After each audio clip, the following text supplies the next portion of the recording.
देखो दो तरह के लोग होते हैं। एक सज्जन अपने बेटे को ले गए आचार्य के यहाँ विद्यालय में। आचार्य जी से बोले इसे पढ़ा दो। वैसे तो ये बालक जन्मजात प्रतिभावान है, इसको पढ़ने की जरूरत ही नहीं है, पर विद्यालय में रहेगा तो कुछ डिग्रियां मिल जाएंगी। बहुत योग्य है, बहुत प्रतिभावान है, बहुत ठीक है, भर्ती करा दो। आचार्य भी समझे गजब का पिता है, ऐसा अभिमानी आदमी हमने नहीं देखा। 2 महीने बाद वही पिता फिर आया, मेरे बेटे का क्या हाल है? उसमें 100 में 100 गुण होने चाहिए, बड़ा योग्य है, जन्मजात प्रतिभावान है। आचार्य जी भी विनोदी थे, कहने लगे क्या कहना तुम्हारे बेटे का, 100 में 98 गुण हैं, उसमें 100 में 98 गुण हैं, सिर्फ 2 नहीं है। तो पिता ने आश्चर्यचकित होकर बोला 98 तो है, पर 2 कौन से नहीं है? 98 गुण तो हैं, 2 कौन से नहीं हैं? 2। आचार्य जी बोले कि पहला तो गुण इसमें ये नहीं है, क्या? का इसमें इसके खुद की अकल है नहीं, 1। दूसरा, आचार्य जी बोले हमारी मानता नहीं है, बस बाकी सब है इसमें। अकल है नहीं, आंख हो नहीं, आंख वाले की माने नहीं। अंधई अंधा ठेलिया दून्यू कूप पड़ंत। अंधा अंधे को ठेल रहा है।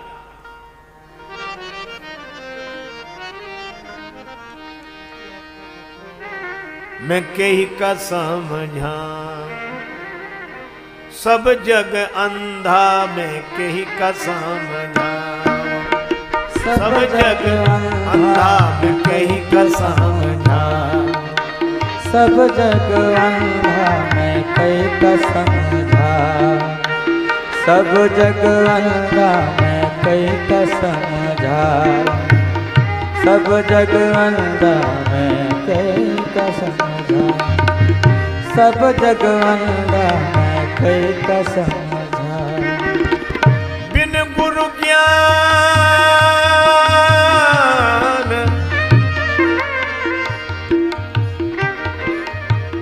कहत कबीर सुनो भाई साधो। कहत कबीर सुनो भाई साधु। बिन गुरु ज्ञान भटक गयो बंदा, बिन गुरु ज्ञान भटक गयो बंदा, मैं कही का समझा सब जग अंधा, मैं कही का समझा। ओ सब जग अंधा, मैं कही का समझा सबही भुलाने सबही भुलाने, पेट के धंधा में कही का समझा। सब जग अंधा, मैं कही का समझा सब जग अंधा, मैं कही का समझा।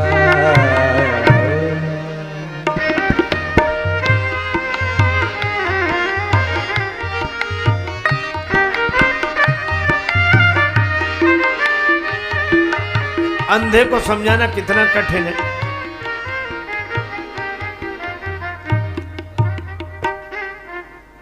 एक आदमी कह रहा था कि महाराज अंधेरे में कुछ नहीं दिखता।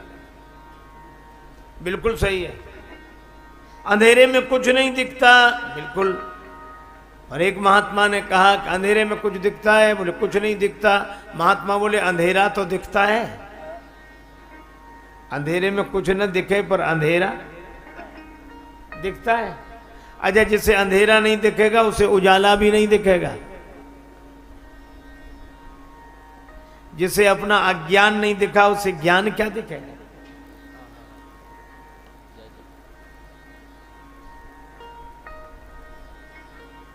एक बार एक भिखारी गया भिक्षा मांगने।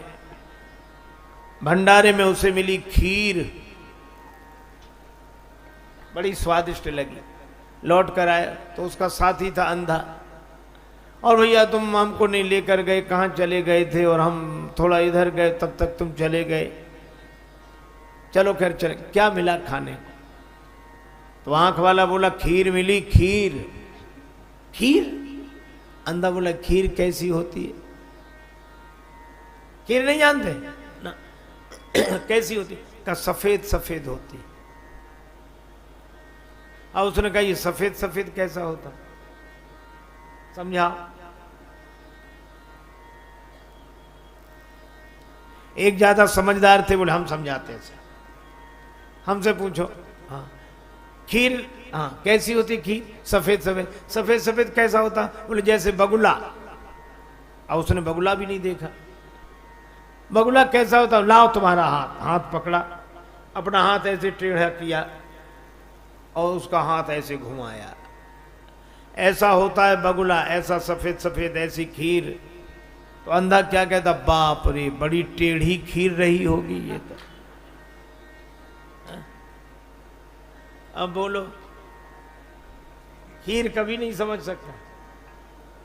अच्छा अंधे से कहो प्रकाश होता है, कैसे समझे वो प्रकाश को? अगर प्रकाश होता है तो उसकी आवाज सुनाओ। अरे उसमें आवाज नहीं आती। तो हाथ से छू कर देखेंगे प्रकाश ऐसा, अरे उसे छुआ नहीं जा सकता। तो सूंघ कर देखें उसकी गंध कैसी होती, का सूंघा नहीं जा सकता। तो स्वाद लें, तो उसका स्वाद नहीं लिया जा सकता। तो अंधा बोला तब होता ही नहीं है प्रकाश। कैसे समझाओ?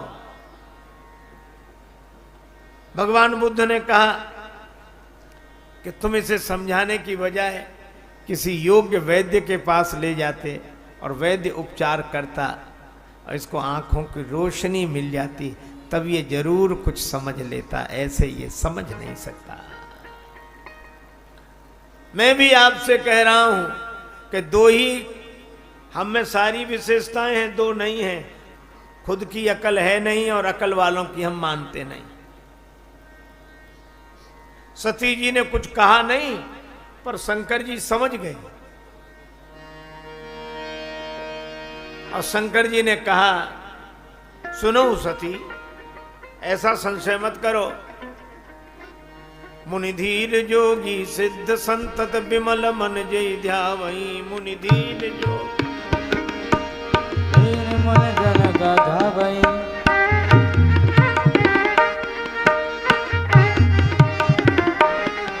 मुनि धीर जोगी सिद्ध संतत विमल मन जय ध्यावई। मुनि धीर जोगी सिद्ध सकल मुनि जन गावई। कही नेति निगम पुराण आगम जासु कीरति गावई। ओ जासु कीरत गावई। ओ जासु कीरत गावई।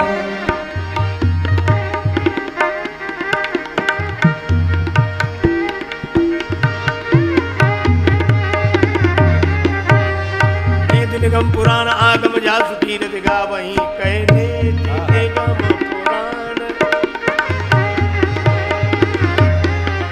मुनि धीर जोगी सिद्ध संत। धीर जोगी सिद्ध संत विमल मन जय ध्यावई। मुनि धीर धीर मुनि धीर धीर मुनि।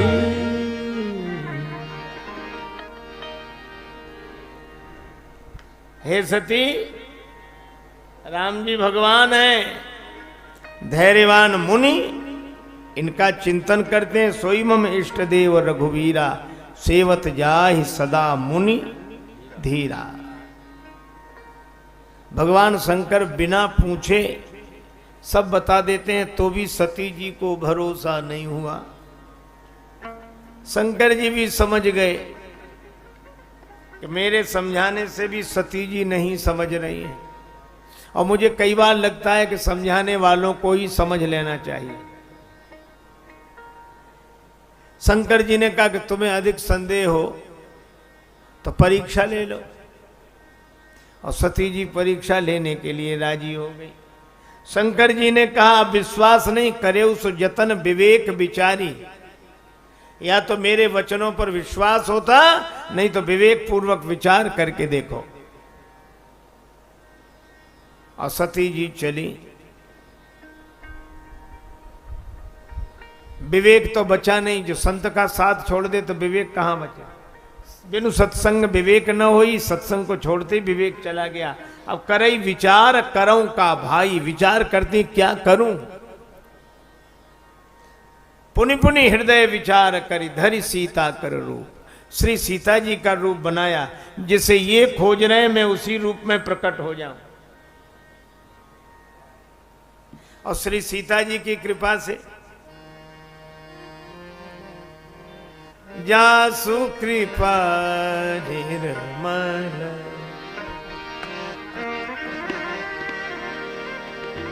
निर्मल मति पावहु जासु कृपा निर्मल, निर्मल मति पावहु जासु कृपा निर्मल, मति पावहु जासु कृपा निर्मल,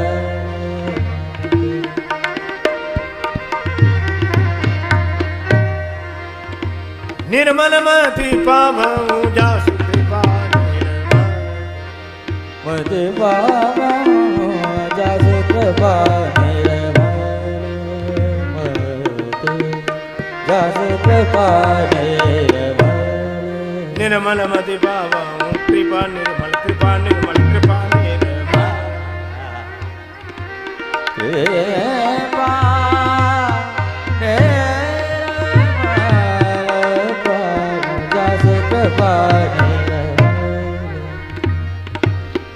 जास कृपा निर्मल, जास कृपा निर्मल, जास कृपा निर्मल।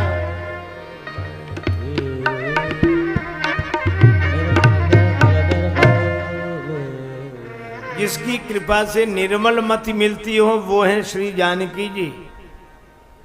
और सती माता की बुद्धि में है इस समय अभिमान।